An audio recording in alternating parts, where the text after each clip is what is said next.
Dobar dan svima, današnja lekcija se zove Akordi za početnike na klaviru. Evo, dobio sam razne upite kako se recimo sviraju neki akordi, kako svirati u bendu, koji se tonovi moraju poduplat, recimo kako mora trozvuk ili neki četverozvuk ili općenito akord, znači se svirati s kojim prstima i tako dalje. Evo, ja ću sad par kratkih laganih vježbi pokazati koje vam mogu pomoći da recimo svirate ili u bendu ili znači da pratite neku pjesmu i tako dalje. Evo ga, pazite sad ovo.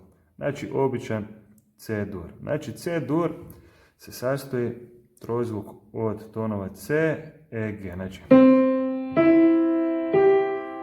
sad ta tri tona možete odsvirati recimo u obratu. Znači da se okrenu ti tonovi. Recimo C, G, da ovaj C premjestimo gore. Isto ćemo imati C, E, G, samo neće ići ovim redoslijedom.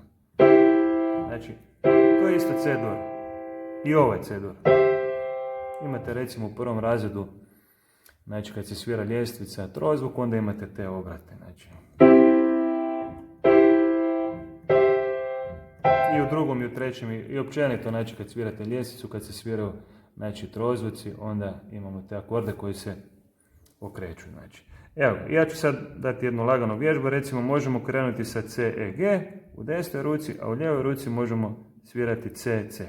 I pazite sad ovo, recimo ako je četverodobna mjera, četvrtinska, recimo imamo 4 četvrtinke, brojimo ovako, znači, odbrojit ću treće četa i krećemo treća četa, prva, druga, treća četa, prva, druga, treća četa. Evo, to je recimo jedna vježba.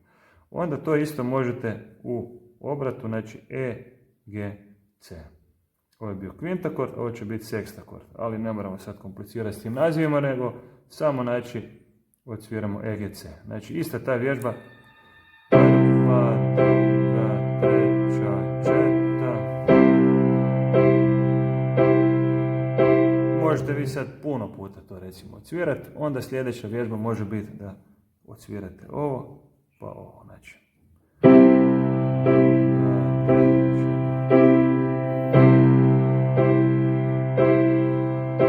I tako možete, znači, ajmo reći, šetati po ovim, znači, trozvucima i obratima. I sad ćemo još dodati, znači, kvar sekstakord, znači bio je kvintakord, sekstakord, kvar sekstakord.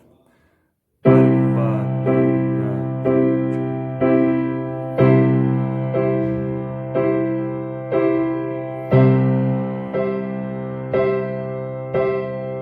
Evo, znači, na prvu dobu lijeva ruka ide, a desna ruka ide i na prvu, i na drugu, i na treću, i na četvrtu dobu, znači. A lijeva samo na prvu dobu. I sad mogu recimo još pomaknuti dolje. Treća četa. Vidite, ovo je bio početan položaj, pa sam išao tu, pa tu, a sad recimo mogu tu svirati. A mogu još niže ovdje. Vidite, bitno da se ne poklapaju palci. Znači recimo... Možda će cijelo vrijeme ići to, znači možda se neće mijenjati desna ruka. Recimo...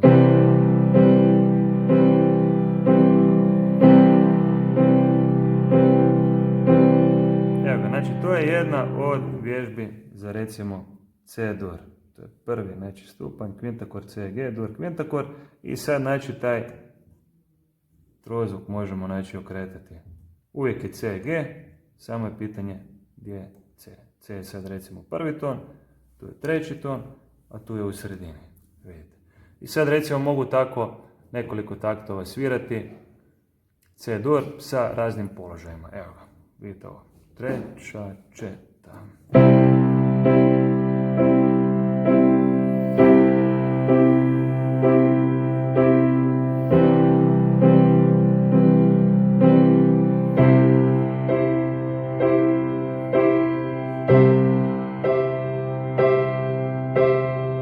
Znači to je, ajmo reći, neka prva vježba.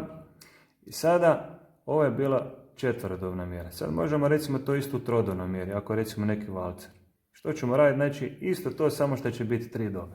Recimo, prva, druga, treća, prva, druga, treća, prva,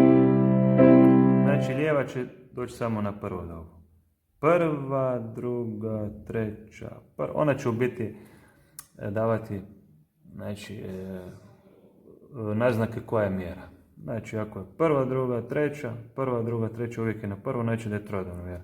Ako je na svaku četvrtu, odnosno na prvu od 4, onda je znači četverodobna. Ako je recimo na prvu od 2, onda je dvodobna. Recimo prva, druga.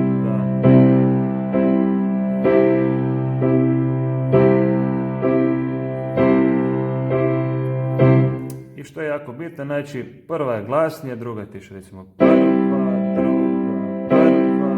recimo kao dolje gore. Dolje, gore, dolje.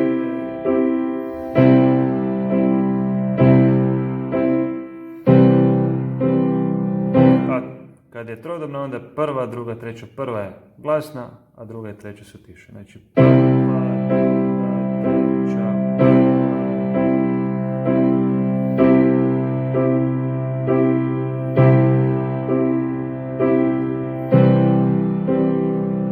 Kada je četvrdobna, onda su prva i treća naglašene, ali prva je glasnija od treće. Recimo prva, druga, treća, četvrta, prva.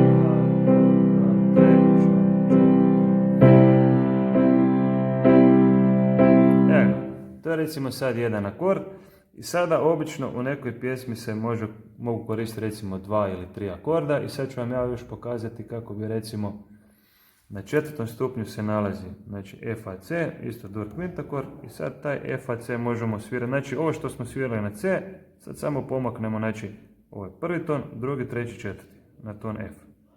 1, 2, 3, 4 i pazite ovo isto, 1, 2, 3, 4, FAC.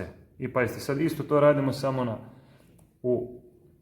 znači, ajmo reći F dur u prvom stupnju ili četvrti stupanj u C duru, sad da vam ne kompliciram, ali znači uglavnom F dur sviram, znači prva,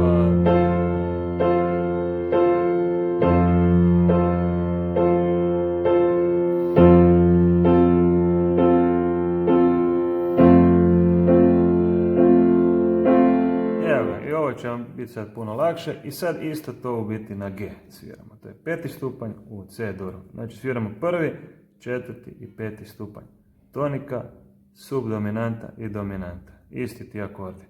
Znači peti stupanj je GHD. Vidite. Znači C, F, G. Samo pomičemo, vidite, ovaj položaj. Znači G dur.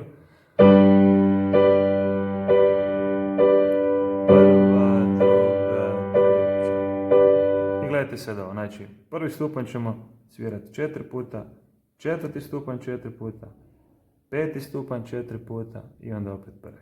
Znači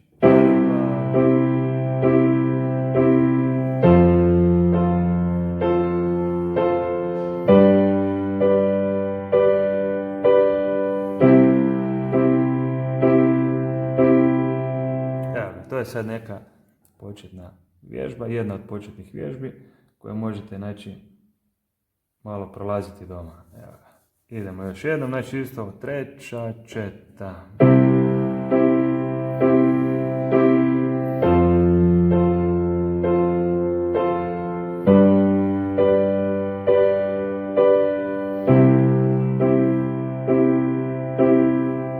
Evo ga.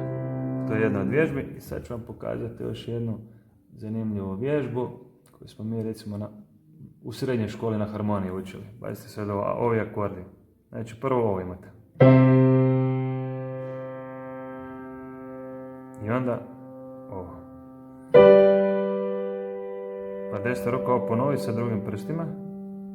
A tu je E.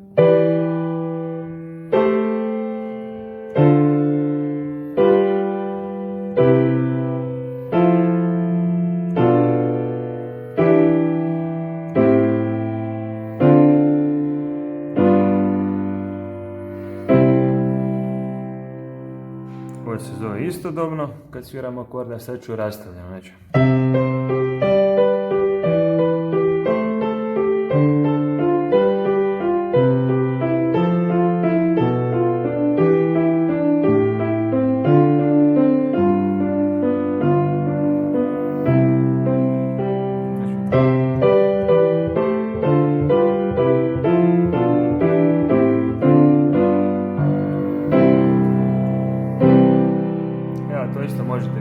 desna ruka.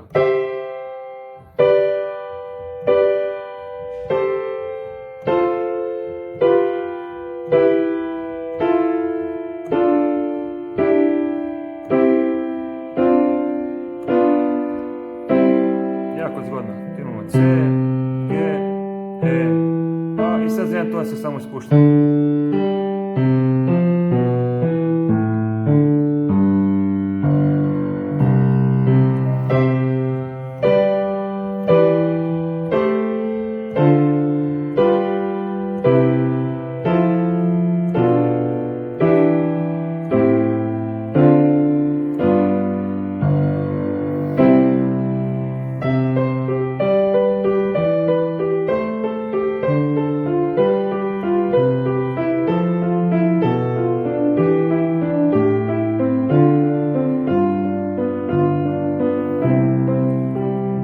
Sekvenca, znači ponavljanje nekih modela koji se spuštaju recimo za jedan ton. Može biti prema gore sekvenca, znači. Evo ga, znači ako ste malo sad pratili, ovo je neki početak. Iako je sad ovo malo teža vježba, pa ću se sad malo vratiti nazad, jer je sad sam malo zakomplicirao da bude teže, tako da vam ovo bude ostalo puno lakše. Znači danas smo učili kako se sviraju akordi za početnike, recimo u C-duru. C, F, to su 3 akorda koje se u C-duru koriste i sa tim akordima možete jako puno pjesama pratiti. Evo, ako ste ovo sve savladali, znači malo si doma vježbajte. I sad pazite, koji ćete ovaj obrat odabrati, vi sami ćete vidjeti recimo nekoj pjesmi, ako recimo neko pjeva sad u ovoj oktavi, onda će mu možda smeta da vi svirate. Onda obično svira se malo niže, znači da bude drugačija boja klavira, a da recimo glas dođe do izražaja. Recimo. I bas je malo glasniji, a pratnja je uvijek malo tiša.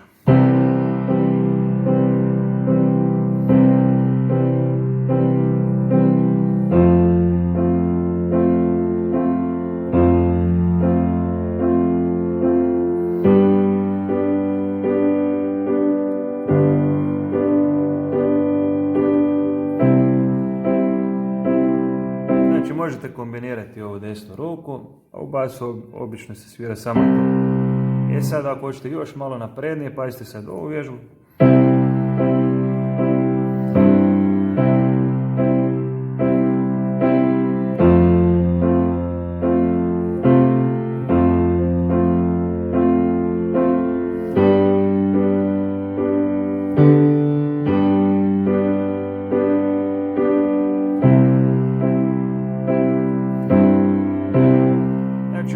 Ton na četvrtu dobu malo razbije, da ne bude, ajmo reći, monoton. Znači prva, druga, treća, četa, druga, treća, pa F. C, 2, 3, 4, G, D, G, 2, 3 i opet C. 2, 3, 4. Ajmo prvo zajedno, znači.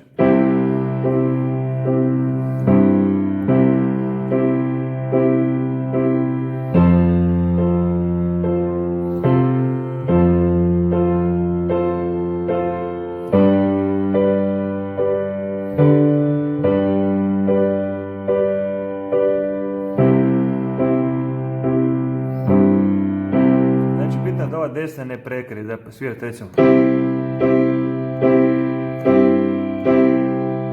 Bas mora biti glasni, a pratnja tiša, a ovaj koji će pjevati, pjevač ili pjevačica, znači ona mora biti najviše doći do izražaja, a ovo sve skupa, znači uvijek mora biti tiše, kao neka pratnja. Evo, nadam se da vam se danas svidio ovaj video, malo probajte svirati pa napišite neki komentar, da li je teško, da li je lagano i onda ćemo krenuti dalje sa nekim akordima, možda mol.